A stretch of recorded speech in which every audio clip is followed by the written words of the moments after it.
you see from the 1980s, that gap has widened quite a lot. So this increasing gap clearly shows that globalization is increasing. So that is our measure to say that globalization is increasing. So that's the data point you should look at. So this is world's output versus world trade. So you can look this up. This is available in some World Bank, one of those websites. Okay. So this shows, of course, there will again be a small dip at the time of recession and all that, but the gap is continuously increasing, which means that trading between countries is increasing in a big way, whether it is merchandise trade or services.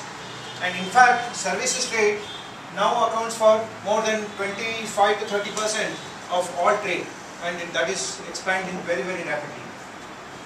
All the IT services, all BPOs, all health tourism, medical tourism, right? All those things come under services. Okay. So now at least we have a measure of what we mean by globalization. So now that we know what we mean by globalization, now tell me what is driving this globalization? Why is it that this gap has increased such a big way? How come we are doing so much more trading though the world's output has not relatively gone up? It is just going up in relation to the economy of countries, whereas the world trade has gone up much faster. So we clearly know there is globalization. So what are the drivers of this globalization? What is driving this globalization? Trust and Open up of economies. Opening up of economies. We will discuss more about this. And more trust. Because I can trust any country's product. More trust. Trust.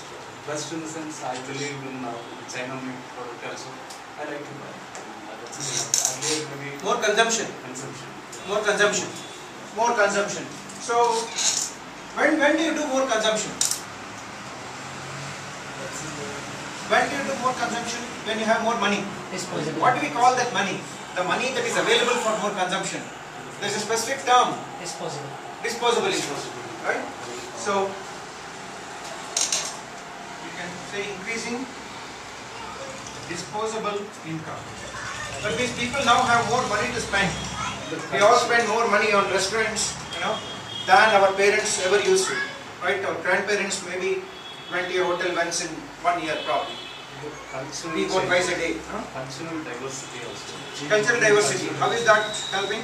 That is helping because now the way you said the same example. I mean now everyone thinks that there is another 100 years I can have a same job and I will be okay. There's a so they dispose a lot. I mean that's a kind of attitude. So you are saying, can we put it under, let's say, increasing material culture? Consumer. Yeah. More materialistic. More of material culture. Shifting needs. Shifting needs. People needs. Shift in needs. Shift in needs. Can you give me an example? Like suppose you consider smartphone or whatever. People earlier buying a phone, people think that okay, they will think like buying a TV or whatever. So now yes, they will see that it's a social. Having a smartphone is like it's a social need. Recognized. So, they will be recognized. So change in needs and tastes. Tastes. And what we call consumer preferences, right? I don't know the term. Can you say that? Yeah. I don't know the term, but the Mukesh built some 20-story building. Where it falls, the term I don't know. That is again material culture. That is material culture. And somebody including your Ferrari or Social status. Something like that. So why, okay, what is the other thing that is making all these things possible? Today, when you want to buy Samsung or the latest phone, Apple or Samsung, whatever, it is much more easily available to you than it used to be available. Earlier you had to wait a long time. But opening up of economies has helped make sure that it is available to you almost at the same time that it is available to anybody else in the world. And you are now liking it your needs and tastes and your preferences are becoming almost the same as others in the sense. So that means what we mentioned as cultural diversity, while there is cultural diversity, the material needs are almost becoming uniform, if you see. Right? The kids here will watch and love the same serials on Star World as the kids in Russia or the kids in US. So if you really see at a very base level, even what we used to call cultural diversity is actually becoming cultural sameness, if you can use the term, or the material sameness. The need, the taste, the consumer preferences, they are all kind of becoming same. And once they become same, what happens? Once they become same, from an international business point of view, you will start advertising it the same way, pricing it the same way, and you can make use of global economies of scale, because now you can produce almost the same product for the whole world. So what is happening is, because of those reasons, what we used to call until this period as the national markets, that is giving rise to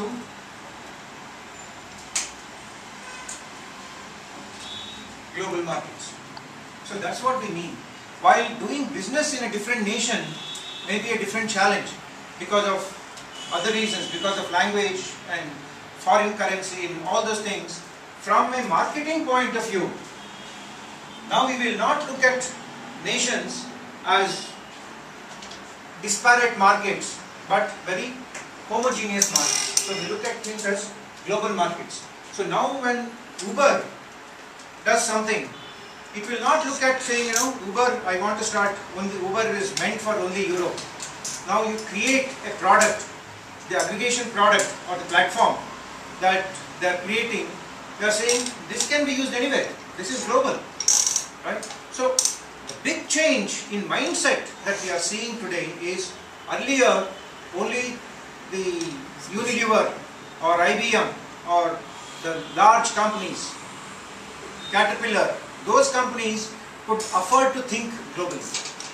But today, an entrepreneur who starts up in a garage, when he comes up with an idea, he is not saying that idea is for my local market.